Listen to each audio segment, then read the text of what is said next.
Okay, so what I'm showing today is I put an AR tag in the Diablo simulation.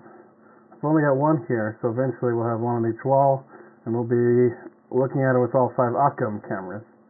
So the idea for this is basically to give us a pose estimate for where Baselink is in the Diablo space.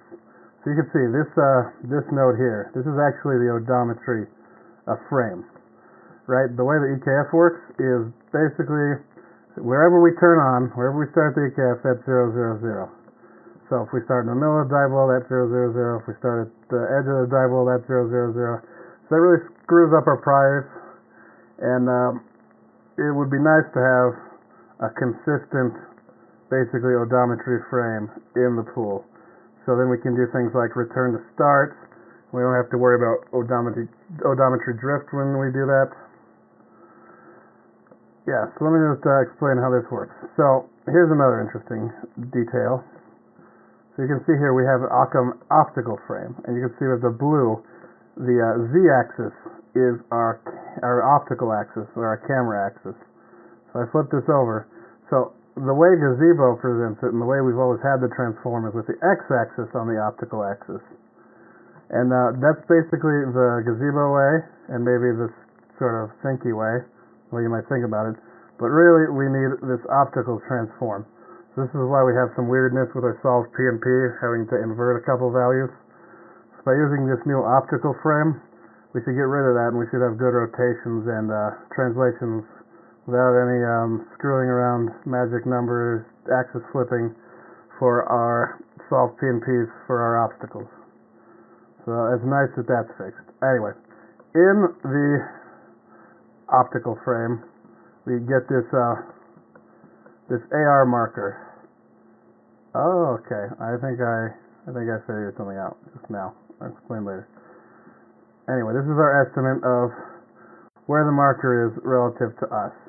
So what we do in code, so that is supposed to be relative to Baselink. This is what I was just saying, I realized a second ago. But if you actually look at this line that's being drawn, a transform is clearly off of the optical frame. So that's going to explain an error you're going to see in the z-axis in a little bit.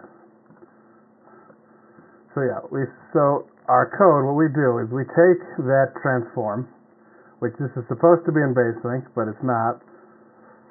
And basically, this is how we see the marker, and we invert that transform. So now it's how the marker sees us. So this is our pose in marker space. And we transform from marker space to world space. And that is how we end up with this nice transform from world to where we are.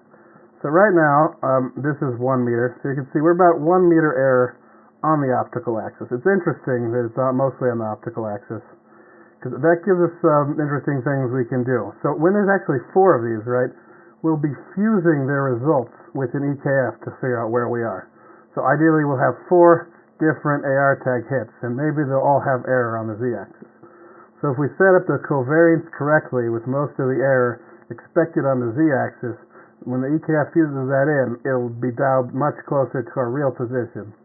Some of this error could also be from the distortion matrix from the camera being wrong. So that's another thing we're going to want to do to improve accuracy.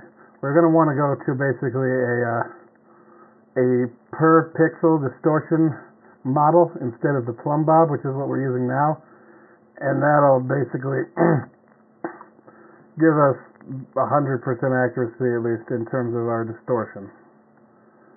So let's move in closer to the tag and see how our error changes. So another thing that's interesting to notice is, right, since that's an inverse transform, the error we see in it is exactly the opposite of the error that we get in our frame. So you can see pushed out that way, pushed back this way, pushed up that way, pushed down this way. So that Z error actually is what I was alluding to a little while ago, because I was expecting it to be in Baselink, and it's actually an optical. We have that basically this height error here between optical and Baselink. We're getting that exact same height error on our marker, so I'll have to figure that out. Yeah, and the interesting thing about these tags, right, the center is just an identifier. This has nothing to do with the pose solving. It uses the four corners of this black square to do the pose solve.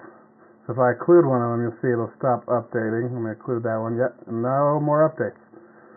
So the pose solve is actually based on the four corners, and this is just identifying which tag this is, so we can later extract information about it. So now that we're close, our optical, basically error along the optical axis is almost reduced to zero. So that's another important thing, right?